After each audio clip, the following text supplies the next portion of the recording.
Now we are going to focus on the analysis of terrestrial and satellite signals. That is, analog TV, DVB-T, DVB-T2 terrestrial digital signals, DVB-C, DVB-C2 cable TV digital signals, and analog satellite and DVB-S, DVB-S2 digital satellite signals. First of all, we will need to access to the terrestrial and satellite settings menu by short pressing the Preferences button. Here we need to set signal source to RF and band to terrestrial or satellite depending on what sort of signal we want to analyze. Supply output will enable or disable the power supply to external units such as preamplifiers, active antennas, satellite LNBs, satellite dish rotors, etc. Supply voltage will let you choose the exact voltage you want to supply to that external device. Finally, drain will show you what is the actual voltage and current intensity flowing to the external unit. If there is any problem, a warning window displaying the message short circuit will appear on a screen and the equipment will not supply power.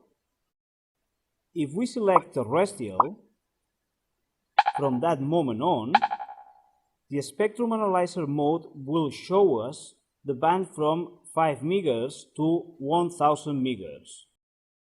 That is the VHF and UHF bands. If we select satellite, the spectrum analyzer screen will be showing us the band from 1000 to 2150 MHz. That is the L band. When satellite band is selected, it is possible to communicate through DISEC, SAT-CR, or JES commands with other external satellite devices, such as multi-switches. Once DISEC protocol is activated,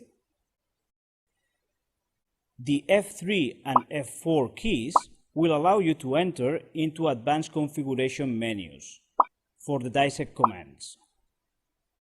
For SAT-CR protocol, you access to its configuration menus by going to the satellite settings, selecting SCD EN50494 and config,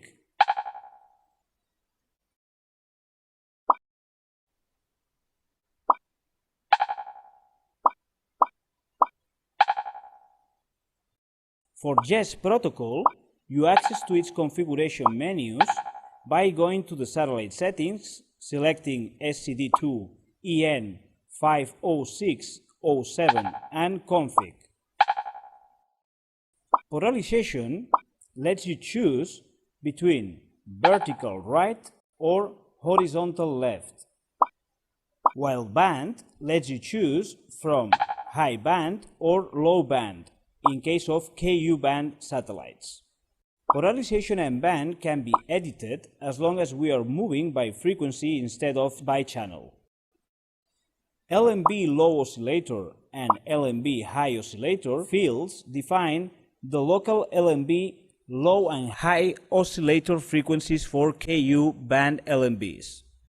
In case we are working with a C band LNB, we will only be able to set up one single LNB oscillator field. We will go through the rest of options when we see more advanced chapters.